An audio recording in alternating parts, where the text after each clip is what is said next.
The Mazda CX-90 is in its second year on the market and it is slightly improved. We will explain. Explain? Explain. But first, here's how much the CX-90 costs.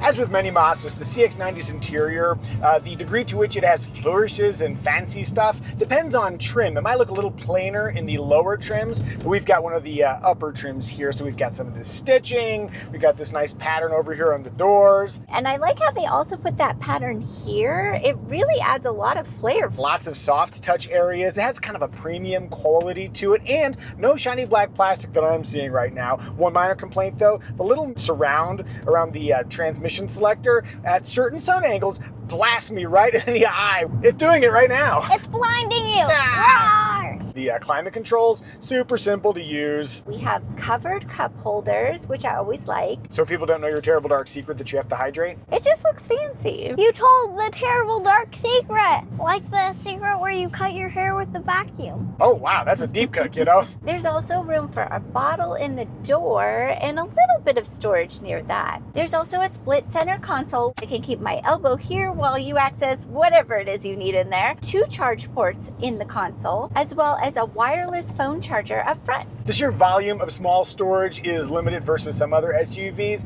but there's enough space you can kind of make it work. Promptly getting to this video's premise, there is one way that this CX-90 is better than the 2024 we tested. They have simplified the seating arrangements. In 2024, some of the CX-90 trims had 3-row bench seat in the second row and some in the third row, and it kind of varied and it was like kind of confusing. So now a second row 3-seat bench is pretty much standard across the board, as is a 3-seat third row. If you want captain's chairs, that is an option for the second row. And then I think there's like one trim where the third row has 2 seats instead of 3, but it's a greatly simplified seating arrangement. While we're talking about seats, up front here, I don't find any real pressure points. I would like maybe a little bit more lateral support in the shoulder region. Moving to the second row, we've got slide and recline abilities, plenty of space for an average human being like myself, 5'10", long torso, poofy hair. Move to the third row, and my poofy hair is rubbing up against that headliner. Knee space can be tight depending on whoever is sitting in front of you in the second row. Foot space is really cozy. There's kind of like a narrow little slot into which you can fit your feet if you're sitting in the outboard third row positions. Kiddo, tell me, what's the kiddo perspective on the second and third row seats? Do you fit okay?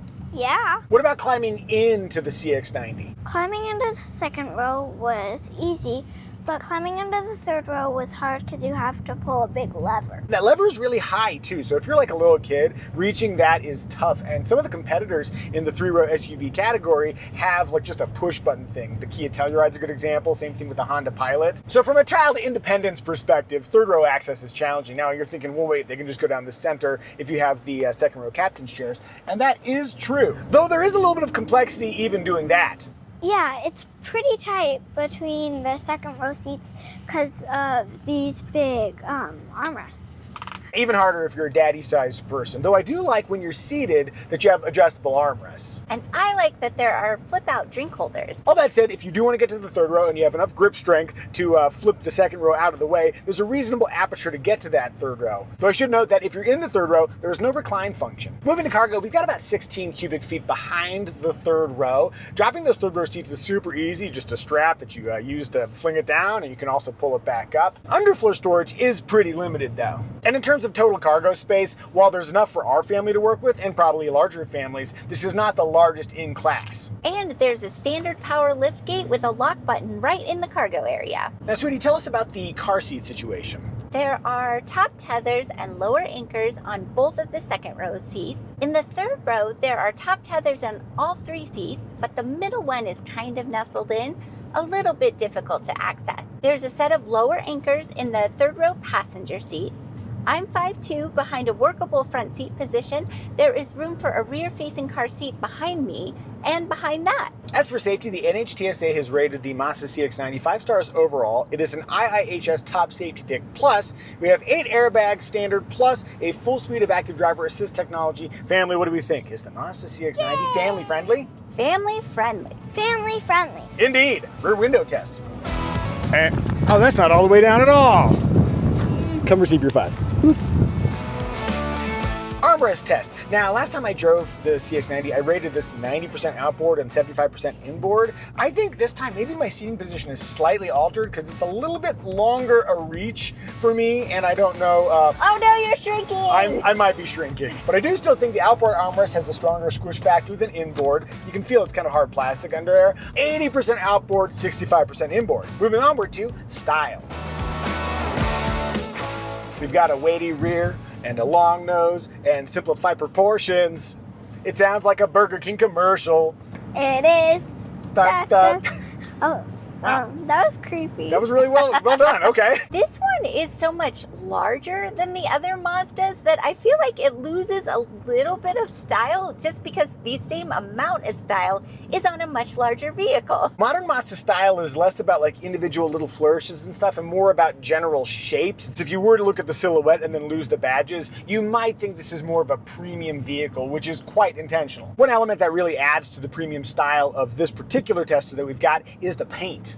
Our tester has Soul Red Crystal Metallic paint, and I have long said that this is the finest, most beautiful red in the automotive world. I mean, oh sure, maybe there's a Rolls Royce or something, but I mean, for a mainstream vehicle, this is absolutely fantastic. There's this wonderful depth to it, and it's metallic, but it's tasteful. I just think it's such an interesting paint job, and for $600, I think that is money well spent. And to honor that beautiful red paint job, I'm wearing my favorite lenses from Flying Eyes. These are the mirrored rose lenses in my Kestrel Aviators, and I love them so much. If you're curious why Flying Eyes are perfect for pilots and motorcyclists, but also people who drive cars, just like you, click the link in the description below. With a couple of years getting used to the CX-90's style, we are still fans, but what do you think? Do you like the CX-90? Do you dislike it? Tell us in the comments. Also, thank you for watching this video. You could be watching a lot of other things, but here you are with us, and we appreciate that. Stop telling them that they could be watching other stuff. You can't watch anything else. This is the only thing you can watch before they realize there's other things they could be watching. Let's move onward to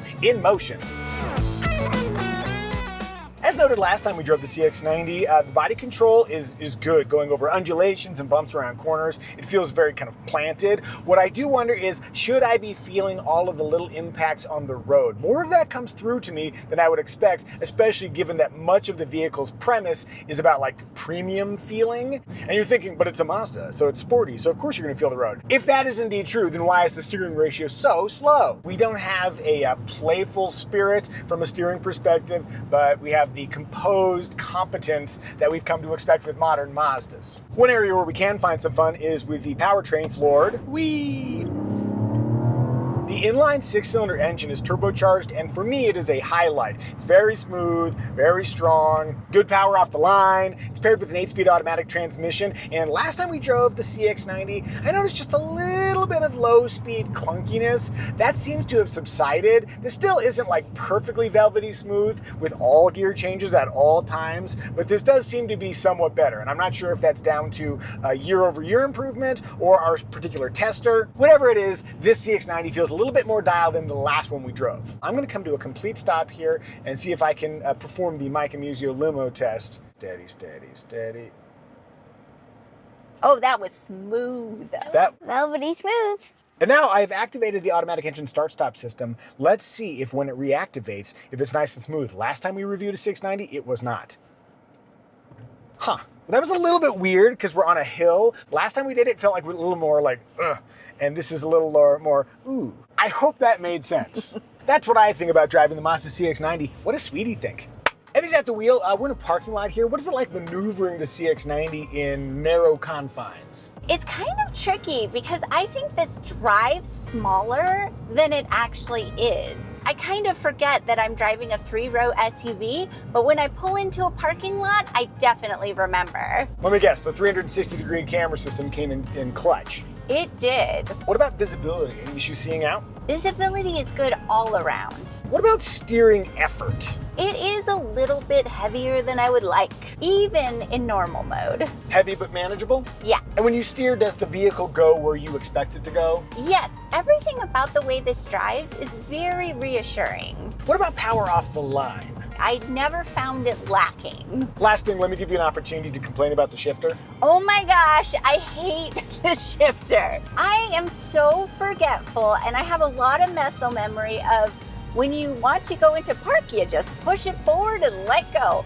That's not how it works here. You push it forward and then to the side to park. I had a moment yesterday where I did exactly that, got out, and then the rollaway protection stopped the vehicle from going into reverse. You actually got out in reverse. This is the thing, you get in vehicle after vehicle every single week, you're doing all these different cars, and it's like, there's just sort of how things work. And if you're gonna go against the grain for a interface philosophy, there has to be a really good reason to do it, and I am not convinced that that is an improvement. And it helps when you completely rethink it, if you rethink the form as well. But this is so close to a standard shifter. Weird drive selector aside, are there any game killers that would keep you from driving a Mazda CX-90? You mean other than the drive selector that I really don't like? No game killers here. Great, I'm getting back to the driver's seat. Moving onward to remarks. In the absolute base trim, you get a 10.25-inch display up here, wired Apple CarPlay and Android Auto smartphone connectivity, but in all other trims, it's a 12.3-inch unit. It's a wireless smartphone connectivity setup. When using the native infotainment system, you control it with this knob, which normally I don't like, but it's so simple, so easy that I don't mind using it at all. And I really like that when you move into Apple CarPlay, you can touch the screen if you want. And it is a little bit of a reach, but it is a manageable reach for using that smartphone connectivity, the touchability. Moving over in front of me, there's a 7-inch display for the gauge cluster standard, and then from the premium sport trim up, you get this 12.3-inch unit. One thing that's not nice, that chime that starts as soon as you turn the vehicle on. It gives you 0 time to get your seatbelt on before it starts complaining at you. One last screen thought, I think we have answered a question that was perplexing us, which is last time we had this, there's a see-through view for the 360-degree camera system, and I thought it would be like Toyota and Lexus's version, cached imagery, so it creates the illusion that you can see under the vehicle. Here, we don't have that. This is the see-through view, which is like, not see-through, it's just a camera on the front and on the sides, so you have a little bit of better visibility on the other side of what that hood is hiding. So not to be overly pedantic, but I don't think that's a see-through view. As I'm spitballing here, what if we just called it like nose cam or something like that? Yeah, that's better. Yeah, I know what that means. Now quickly encapsulating all the updates for 2025, they've killed a few trims for the CX-90, and they've added a premium sport trim that has like black elements on the outside. Nothing earth-shattering, but again, to this video's key premise, the CX-90 is slightly better than it was last year. And now let's take a look under the hood in a test inspired by my buddy Brian. Here's how you open the hood on a Mazda CX-90, and I sure do like those struts that hold the hood up. If you want to check the oil level, you have to open this cover, but there's the dipstick. That's fun to say. Here's where you add the oil, and over on the left side, that's where you add the washer fluid. And if you're wondering what the CX-90's horn sounds like, all right, let's talk engine choices. The base engine is a 3.3-liter turbocharged inline 6-cylinder. It's also a mild hybrid. The CX-90 is also offered in a Turbo S form, which takes that same engine, but it makes more power. In all CX-90s, all-wheel drive comes standard, as does an 8-speed automatic transmission, and regular fuel is fine, but premium is recommended for the Turbo S. If you want to tow, it maxes out at 5,000 pounds. There is also a 2.5-liter 4-cylinder plug-in hybrid variant that has a 26-mile range and gets 25 mpg combined after you've exhausted it. We have driven the plug-in version of the Mazda CX-90, and we found its powertrain tuning to be lacking. But a 26-mile all-electric gas-free commute might justify some of that clunkiness depending on your priorities. Sweetie, please share our trim recommendation. I will. Our trim recommendation is which trim will give you the essential CX-90 features you'd regret not getting, but at the lowest possible price. The base Select trim covers all the bases, including the power driver's seat, leatherette seating surfaces, 3-zone climate control, all-wheel drive, and smart key access. That said, for an extra $3,100, the preferred trim adds heated front seats, a power front passenger seat, leather, a sunroof, and that larger 12.3-inch screen. If we were buying, that's the one we'd go with. If you're ready to buy a Mazda CX-90 of your very own, click the Kelly Blue Book pricing link in the description below to learn what you can get for trade-in on your current car and what you should spend on a CX-90. As for competitors, we got the Honda Pilot, the Toyota Grand Highlander, the Chevy Traverse, and the Hyundai Palisade. Oh, and if you like the CX-90 but will never ever use a third row, you can save $700 by buying the virtually identical 5-seat CX-70. Did we miss any remarks? If so, tell us in the comment section. And now it is our daughter's time to shine. Child, can you tell us what is your favorite feature on the Mazda CX-90? The color looks like a candy apple and I just want to eat it. So stylistically, this is inspiring you to eat more sugar. And nutrients. Yeah, technically there is a fruit in the middle of all that. Family, I think we've done a good job reviewing the Mazda CX-90. May I have a 5 and a 5, and you come get your high five. Blabbo! And now, please enjoy our AI-generated synopsis song about the Mazda CX-90. It is impressively annoying.